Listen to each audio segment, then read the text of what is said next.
Good day to you. There was a television show that I used to watch in England called Never Mind the Buzzcocks. Never Mind the Buzzcocks. The Buzzcocks were a big punk rock band in the 1970s, and this TV show borrowed their name because music is a theme in the show, but the show is a game show.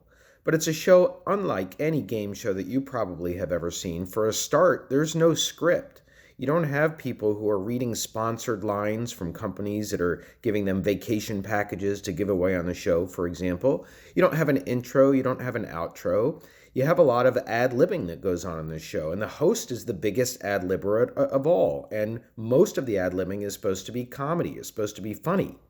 The game show is defined format-wise by two teams of two people who go through a series of exercises having to do with music. And one of the exercises is they play an old band from 10 years earlier that had a video out, and then they bring on one of the members of that band on the set of this game show along with four other imposters, and the panel has to guess which is the person who was in the original band, and they turned into a silly exercise making fun of them, making fun of the way that they look. Not in a necessarily mean way, but in a way that is stripping them down.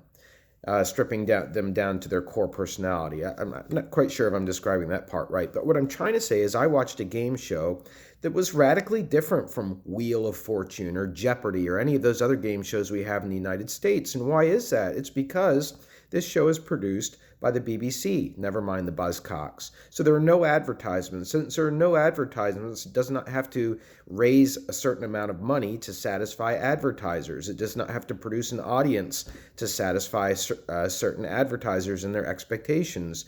And as a result, the show can be freewheeling and free form. It's just one tiny example of how content differs across the world. And that's what we're continuing to study here. We're continuing to study content. Now, I did flip things a little bit last week when you did your country media posts. I asked you for that time to do a reading from our textbook. And the reason for that is because I thought the flow would be better if we did that for the country media posts, and then if we do the readings from D2L today for the RSC posts.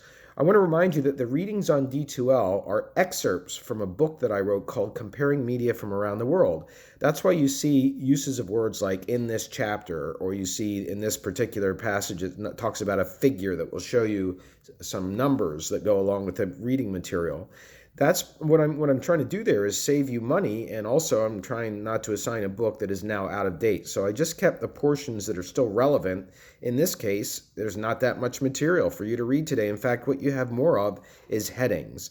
And I do want to try and explain something here because you're going to have some confusion when you look at these headings if you try to match them up clearly with what the RSC Post is asking for.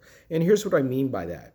In the headings under TV content, you will see that every kind of content for each medium, newspapers, radio, TV, and the internet, each content is broken up into two separate words, one being called form. You know that word, form. It's the look and the feel of something versus substance.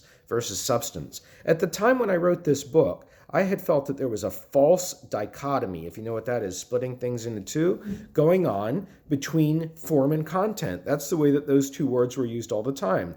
And I felt that content was really more of a macro term because form can be part of content. For example, if you read USA Today newspaper, the third section in that newspaper is sports. Not the first section, not the second section, but the third section is sports. So in a sense, that newspaper is saying the most important news is not sports. It's the headline grabbing news. And then the second page, or the second section, I should say, I can't remember what that section is. It might be money. But the idea of the form of the newspaper there is also part of the content. That's where I had a lot of intellectual ambivalence when I was writing my book. And so I decided to split content into two terms, one being substance, which is the information, and the other being form. And both of them together describe content. Now we come to the RSC post where you know that I'm asking for content versus form.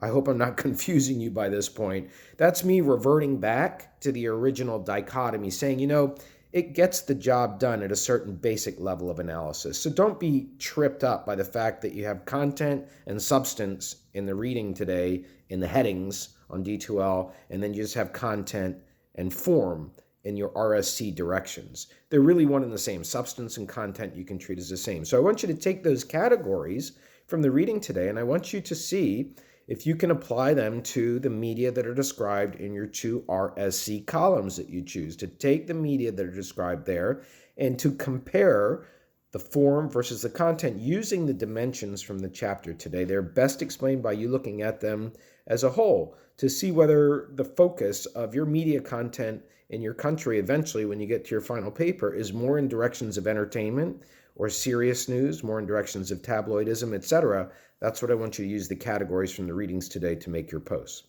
So this is a short instructor video today. Most of the legwork is going to be done right here with your own thinking. Have a great day.